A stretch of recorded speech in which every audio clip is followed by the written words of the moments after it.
Last time on Merkaat Manor, Shakespeare was bitten by a deadly puff adder. He struggled home where he collapsed and was close to death. Tosca, one of the young females in the group, has got herself pregnant, but brutal family politics may put her pups' lives in danger. Only time will tell if they'll survive.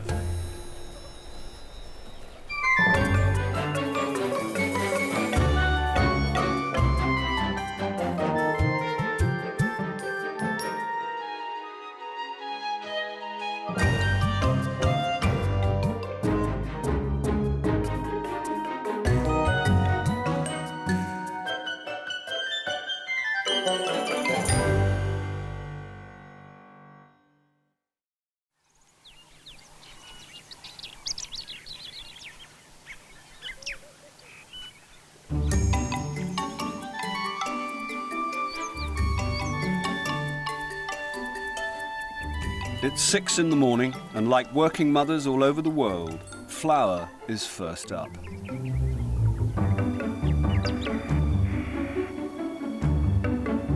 This little meerkat is mum to 21, and the first job of the day is to check the coast is clear before the rest of the family put in an appearance.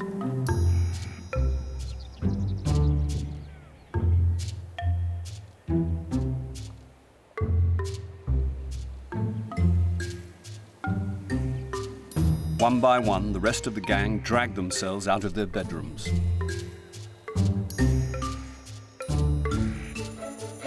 Once up, the working day begins with everyone making their beds.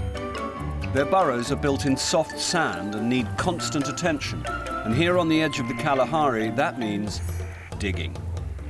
It's also a great way to warm up after a chilly night.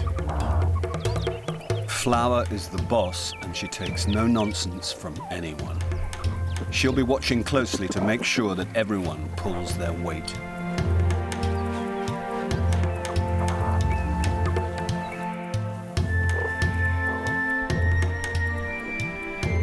Work only stops for one reason.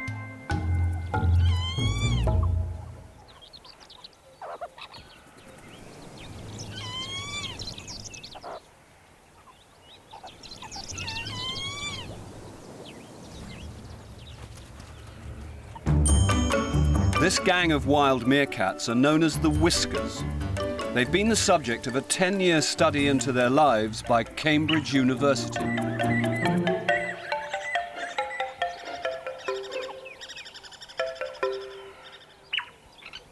Flower's radio collar tracks their movements, and cameras record the daily goings-on within this extended family. One meerkat who has not put in an appearance this morning is Flower's grown-up son, Shakespeare. It's an ominous sign. The puff adder venom rots the flesh, and he had enough to kill a human. Shakespeare is only 30 centimeters tall and weighs less than a kilo, so the odds are heavily stacked against him.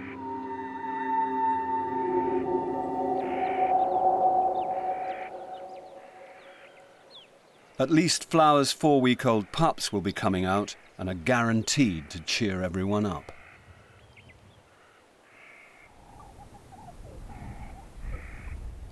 These precious new members of the group aren't allowed up until everyone is sure that it's safe.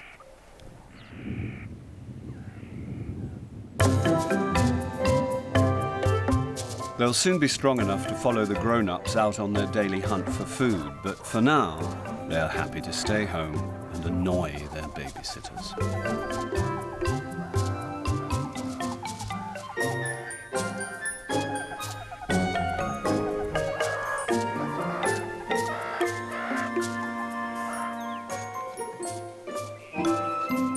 There's one more meerkat who hasn't made it out of bed yet, and that's Tosca. There's every chance that this hapless little female gave birth to her pups overnight, and this could prove to be a turning point in her life. Her mum, Flower, the dominant female in the group, reserves the right to have pups exclusively for herself. She's a pretty ruthless character and doesn't want competition for her own kids.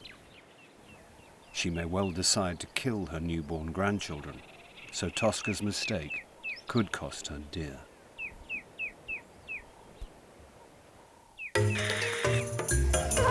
With the housework done, it's time for breakfast, and Flower leads the group off into the bush.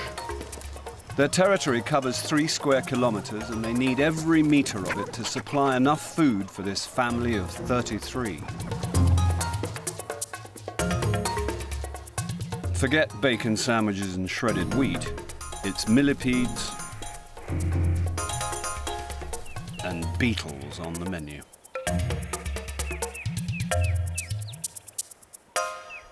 The group are foraging at the outer edges of their territory, and competition round this neighbourhood is tough.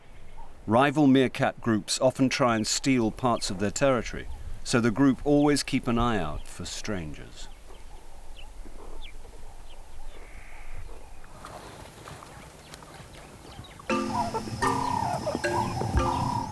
With the group gone and things a little quieter, a frail figure appears at the mouth of one of the burrows. It's Shakespeare. He's looking like he's suffering the effects of a heavy night on the town, but at least he's alive. Despite this small miracle, he's not out of the woods yet. His system is full of poison, and the flesh on his leg will be starting to rot. So staying with him is his sister, Mozart. She'll be keeping him company and scrutinizing the skies for birds of prey. They are from the same litter and are very close, so it will be a great comfort to Shakespeare to have her around. Tosca has also surfaced and heads straight out to catch up with the rest of the group. She's ravenous, and she's looking distinctly slimmer than she was, so there's no doubt that she's had her pups. And she's in luck. A careless tortoise has left her a fresh egg for her breakfast.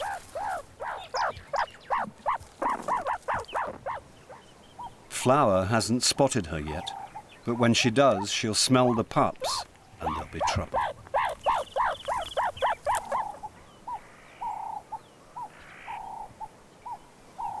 Flower has seen her and rushes over.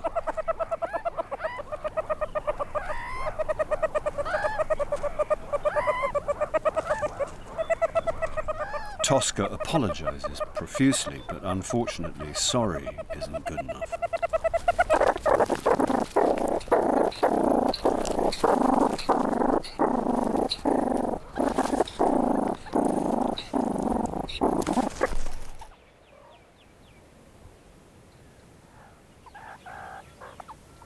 Mum's made her feelings abundantly clear, and Tosca is a meerkat in the doghouse. She's just got to hope that her pups don't get the same treatment.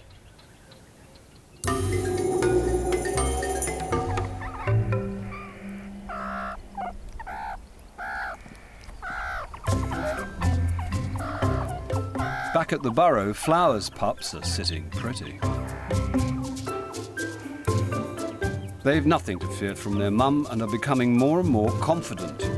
They've been out for a few days now and are busy practicing the skills they pick up from the grown-ups.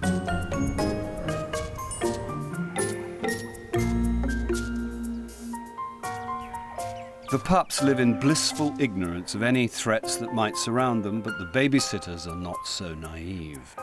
They know that danger can come from just about anywhere. Quietly sneaking up on the babysitters is a shifty-looking male meerkat. But he's not one of the Whiskers family. He's Carlos, a sly male from the Lazuli, a rival gang. They live next door and are the neighbors from hell. They constantly try to steal territory from the Whiskers, and this has resulted in some vicious punch-ups. The babysitters have picked up his scent and are starting to feel wary.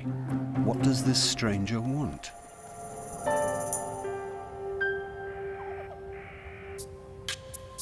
As these are Flower's pups, they are potential future leaders of the group, so the adults are extra protective and unwilling to take any chances.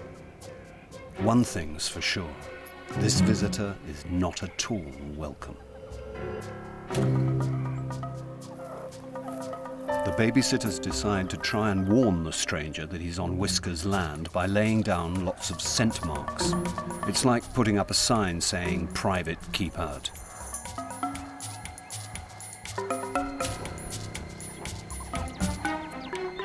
But roving male Carlos either can't read or doesn't care.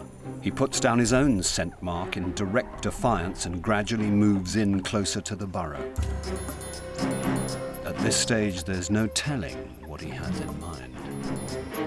One of the babysitters decides that it's time to call in the big guns and heads off to fetch Mum and Dad. Hopefully the sight of Flower and Zaphod will be enough to scare the stranger off. But Carlos is getting seriously close to the burrow, and with no way of knowing exactly what he wants, Flower and Zaphod can't come back soon enough. The pups have picked up on the tense atmosphere and are aware that something is wrong. They are learning that strangers mean danger, and only family can be trusted.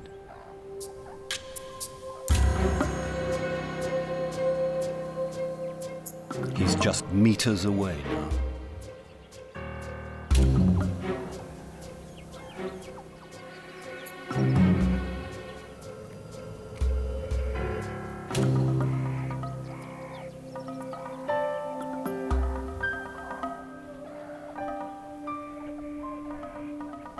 At last, Zaphod and Flower make it back.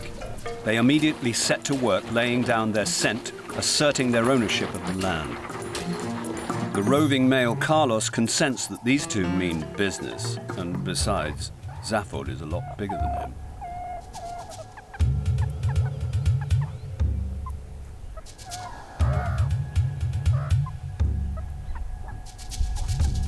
So he legs it.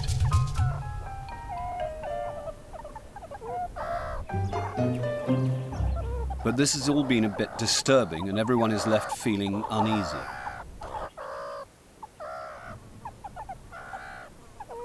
They haven't heard the last of Carlos, that's for sure.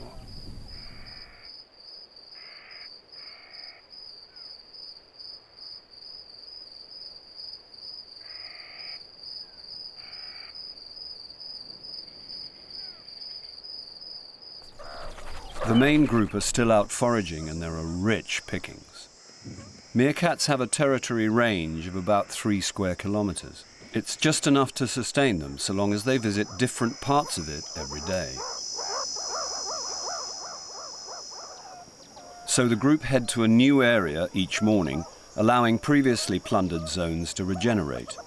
Today they are right on the borders of lazuli territory, and they are going to have to be careful.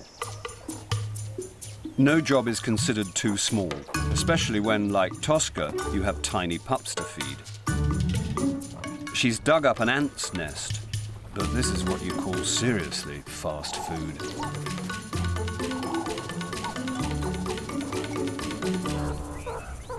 With the crisis at the babysitting burrow over, Flower and Zaphod have rejoined the rest of the family. But everyone is in a state of high alert, looking out for any signs of their rivals, the lazuli. Suddenly, an alarm call goes out. The sentries have done their job and spotted trouble. The sly male Carlos is back. But this time, he's not alone. The lazuli are here en masse, and they're looking for trouble. They're directly challenging the whiskers to a battle, and when meerkats fight, the results can be fatal. Things are about to turn nasty, so Tosca decides to head for home. With newborn pups to feed, she can't afford to take any chances. The whiskers take the bait and launch an attack. Like the enemy, they are kicking out their back legs in a kind of war dance to try and look as formidable as possible. It seems to be working, and the lazuli beat a hasty retreat.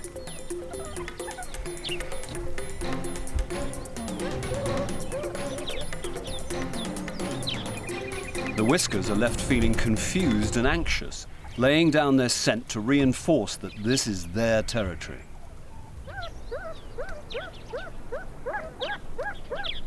No one knows when or where the next attack is going to come.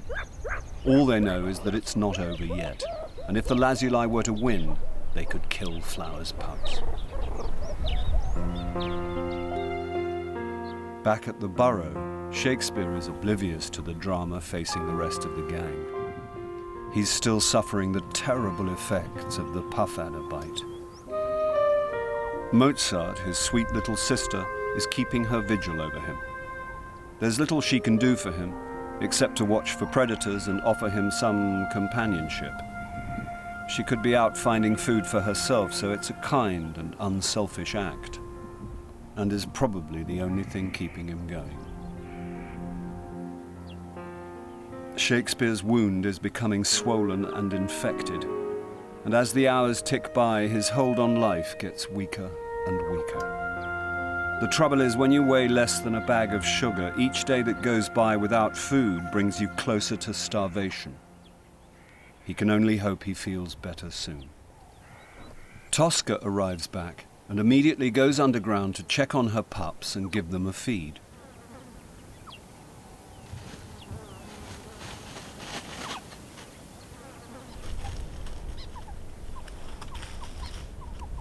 Shakespeare also decides that he's better off below ground.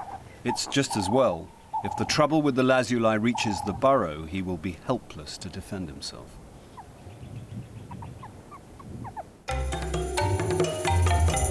Flower and the rest of the Whiskers family appear to have seen off the enemy, but everyone is on edge. Suddenly, another alarm goes up.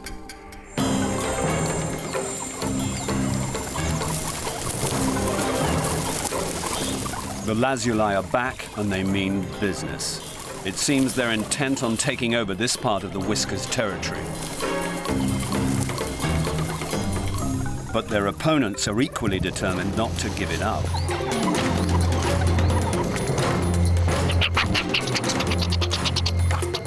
Zaphod takes on the dominant male from the lazuli and tears into him.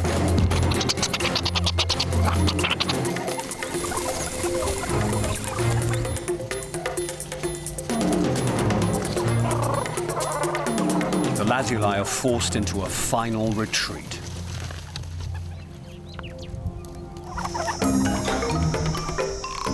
Whiskers 2, lazuli 0.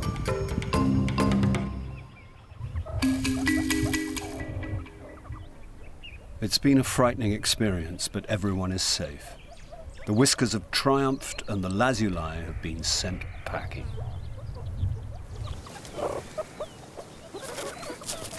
Although bruised and bloodied, Zaphod has done his job and protected his family.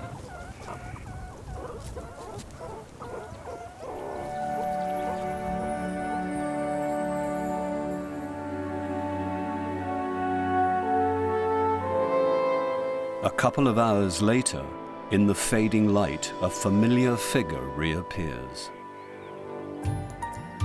It's Carlos, the roguish male. But this time he's alone and is gazing at some of the Whiskers' young females. This can only mean one thing. He no longer wants to make war. He wants to make love. Daisy, one of the young females in the Whiskers group, has caught his eye, and she seems to be quite curious about him. But given what has just happened, this really is forbidden fruit. Carlos is trying to look as casual as possible as he waits for Daisy to take the bait.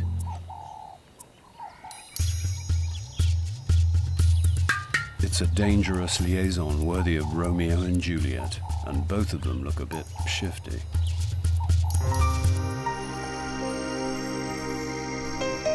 Together at last, Carlos can finally get his paws on the spoils of war, and Daisy proves to be a bit of a pushover when it comes to the boys.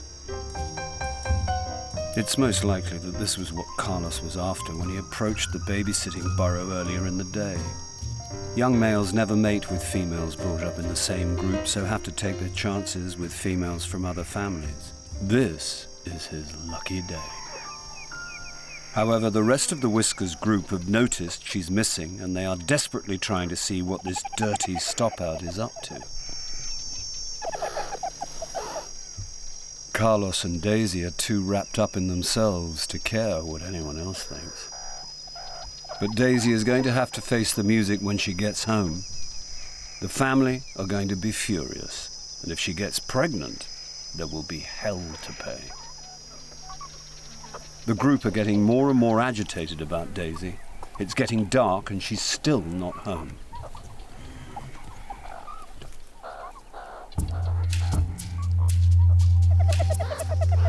Finally, young Daisy tries to rejoin the group unnoticed, but it's not going to work. She reeks of Carlos's aftershave, and despite her attempts to apologize, the group are confused and angry. She tries rolling on her back, hoping to disguise or rub off Carlos's scent, but she's not fooling anyone. Luckily for Daisy, it's getting late and the group have to return to the burrow for the night, so she's got away with it this time. Daisy heads home in disgrace with the rest of the family. Poor Flower has had one hell of a day. Her daughter Tosca has had pups without her permission. Her own pups were under threat. There's been a huge punch-up, and one of her daughters has been putting herself about a bit. Flower is struggling to keep control over the family, and things are close to falling apart. She needs some serious TLC from partner Zaphod to soothe her nerves.